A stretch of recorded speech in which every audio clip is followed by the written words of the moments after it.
Well, I was in the middle of scripting the Anime Awards until this piece of news showed up. Alright, let's talk about it.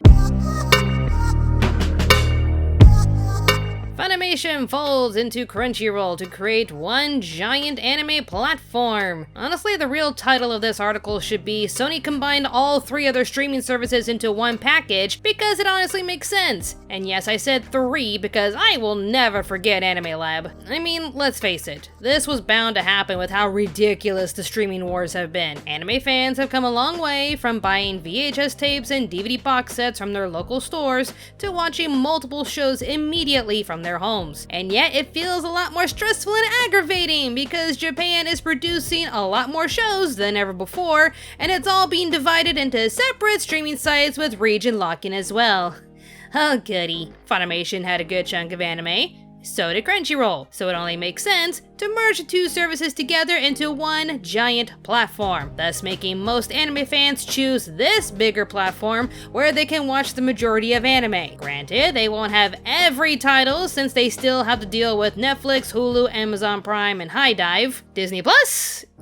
Not really, since they're too busy remaking their old content just to nostalgia bait their fandom, but I digress. The thing that makes this merger interesting, though, is that it's Funimation merging into Crunchyroll. As in, Funimation's streaming service would end like Anime Labs when they merged with them. Someone argued this doesn't make any sense since Sony bought Funimation first. Sony owned Funimation much longer than Crunchyroll.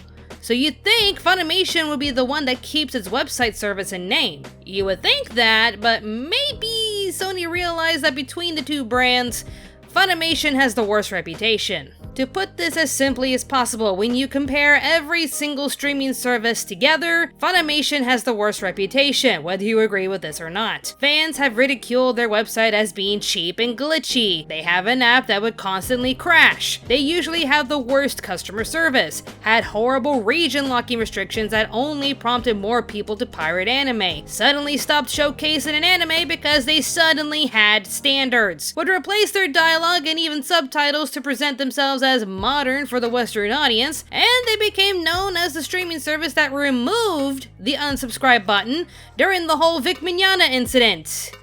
Yeesh. I also noticed that when Anime Lab merged with Funimation here in Australia, there were plenty of fans not happy with this transition. For one thing, Funimation assured Anime Lab users that their credentials would easily transfer over to their site, but that wasn't really the case for most users. Not to mention, Anime Lab was a site for Australian users to watch a wide variety of anime from all sorts of companies like JoJo's Bizarre Adventure, Sailor Moon, and of course, my boy, Interspecies reviewers. But since they don't own every anime out there, and they have standards, a good chunk of anime was removed from their service. Along with this, mixed with the complaints I mentioned before, a lot of Aussie fans terminated their subscriptions while voicing their anger on Facebook and Twitter. And I was there reading the comments.